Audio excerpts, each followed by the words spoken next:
وجہ کیا ہے؟ اس بیابان میں، اس جنگل میں، اس راستے میں بیٹھ کر کے کیوں رویا جا رہا ہے؟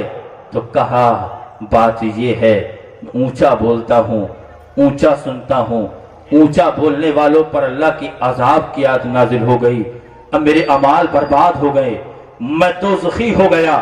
اللہ اکبر، اتنا سنا، سننے کے بعد نبی کی بارگاہ میں چلے گئے، حاضری دی، سلام پیش کیا اور نبی سے عرض کی آقا میں نے آپ کے فلاں غلام کو اس فلاں مقام پر اس حالت میں دیکھا کہ وہ زاروں قطار رو رہے ہیں۔ اللہ اکبر میرے پیارے بھائی، نبی نے فرمایا اے میرے غلام جاؤ، میرے غلام ثابت کو بلا کر کے لے آؤ۔ حضرت یاسین پوچھے میرے پیارے کون مومن ایسا ہے جس کے دل میں یہ خواہش نہ ہو کہ نبی کی بارگاہ کی حاضری کا شرف مل جائے؟ بلکہ مومن کی زندگی کا تو اصل مقصد یہی ہے، اس آس پہ چلتا ہوں کوئی کہہ دے یہ آ کر، اس آس پہ چلتا ہوں کوئی کہہ دے یہ آ کر چل تجھ کو مدینے میں سرکار بلاتے ہیں، چل تجھ کو مدینے میں سرکار بلاتے ہیں۔ بات سمجھ نہیں آ رہی کیا آپ کی؟ تھوڑا بولیے زور سے سبحان اللہ۔ حضرت عاصم گئے، نہیں پایا، ثابت کے گھر پہنچے، تلاش کیا نہیں ملے، پوچھا کہاں ہے؟ فلاں کمرے میں، کیا کر رہے ہیں؟ رو رہے ہیں۔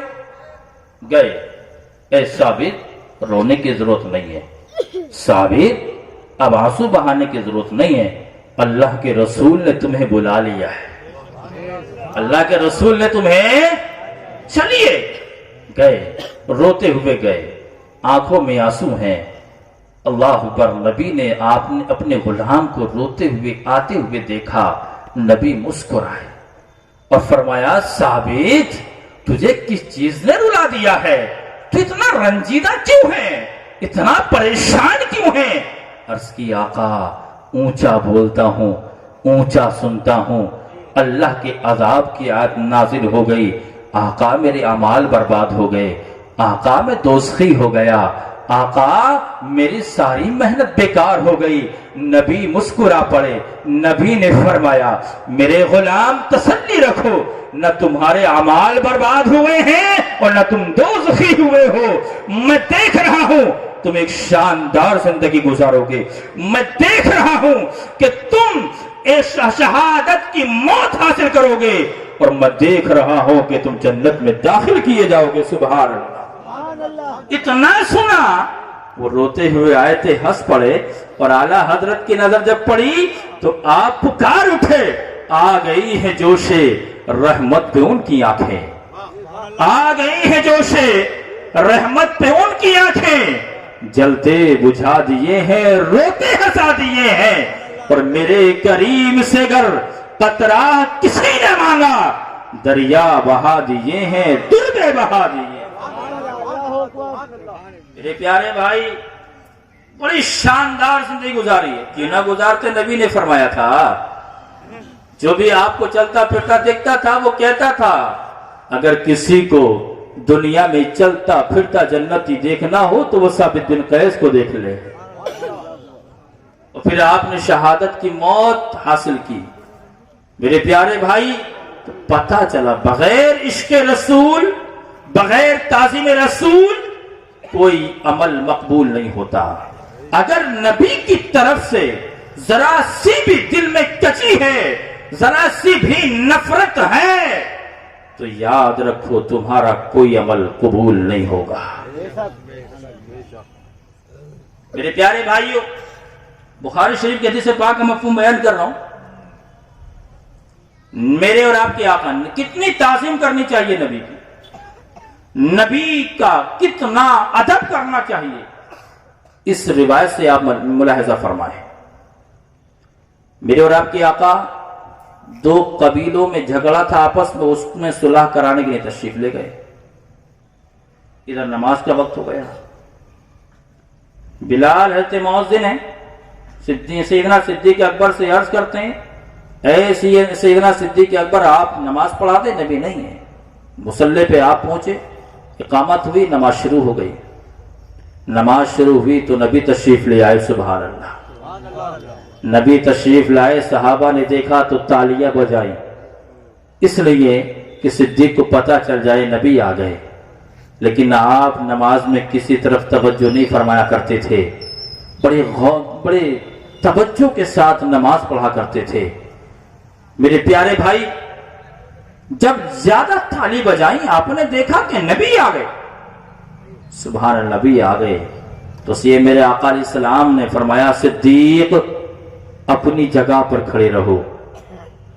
لیکن جب اتنا سنا سیدنا صدیق اکبر نے اپنے ہاتھوں کو اٹھایا، عرض کیا مولا تیرا شکر ہے، تیرے نبی نے مجھے اپنا امام بنا لیا ہے۔ اور پھر مصلی چھوڑا، پیچھے صف میں کھڑے ہو گئے، پیچھے صف میں کھڑے ہوئے، اور ایک روایت میں ہے کہ صحابہ نے راستہ بنا دیا۔ حضرت بیٹھے ہیں، استاذ العلماء بیٹھے ہیں، آپ پوچھیں ان سے مسئلہ، پڑھیں کتاب تو پتا چلے گا۔ اگر کوئی آدمی جان بوجھ کر قبلے سے رخ پھیر لے، اس کی نماز باطل ہو جاتی ہے، ٹوٹ جاتی ہے۔ ایک روایت کے مطابق صحابہ نے رخ پھیرے، راستہ بنایا، نبی مصلی امامت پر پہنچے۔ سبحان اللہ۔ صدیق مصلی چھوڑ کے پیچھے صف میں آ کر کھڑے ہو گئے، اور آقا نے وہیں سے نماز شروع کر دی جہاں سے صدیق نے چھوڑی تھی۔ سبحان اللہ۔ میرے پیارے بھائی، نبی نماز سے فارغ ہوئے، اور فارغ ہونے کے بعد آقا نے فرمایا اے صدیق، میں نے تم سے اپنی جگہ پر کھڑے رہنے کے لیے کہا تھا، تو پھر تم مصلی چھوڑ کے پیچھے صف میں کیوں آ گئے؟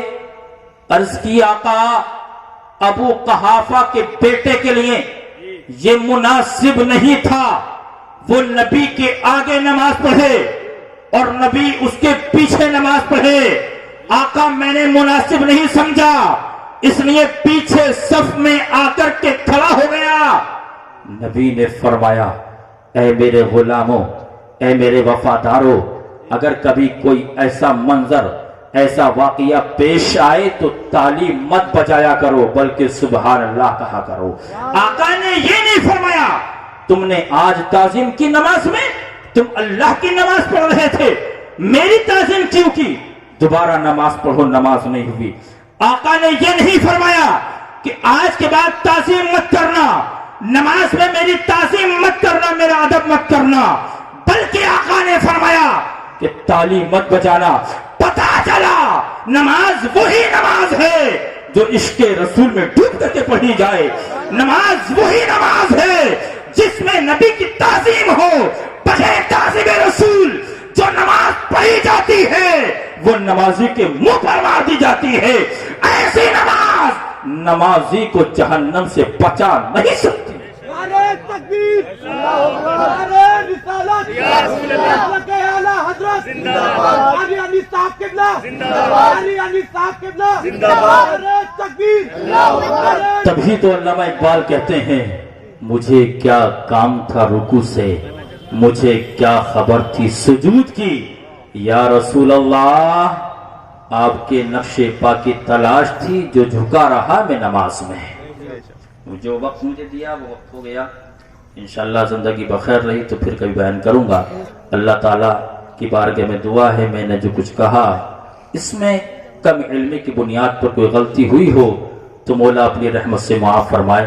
پڑھیے استغفر اللہ ربی من کل ذنب واتوب الیہ، لا الہ الا اللہ محمد رسول اللہ، لا الہ الا اللہ محمد رسول اللہ۔ کلمہ تو پڑھ لو یار زور سے، لا الہ الا اللہ محمد رسول اللہ۔ صبح طیبہ میں ہوئی بڑھتا ہے بالا نور کا، صدقہ لینے نور کا آیا ہے تارا نور کا، میں گدا تو بادشاہ بھر دے پیالہ نور کا، نور دن دنا تیرا دے ڈال صدقہ نور کا، چاند جھک جاتا جدھر انگلی اٹھاتے مہد میں، کیا ہی چلتا تھا اشاروں پر کھلونا نور کا، اے رضا یہ احمد نوری کا فیض نور ہے، ہو گئی تیری غزل پڑھ کر قصیدہ نور کا، ایسے آقاؤں کا بندہ ہوں رضا، ایسے آقاؤں کا بندہ ہوں انیس، بول بالے میرے سرکاروں کے ہیں. وما علینا الا البلاغ. السلام.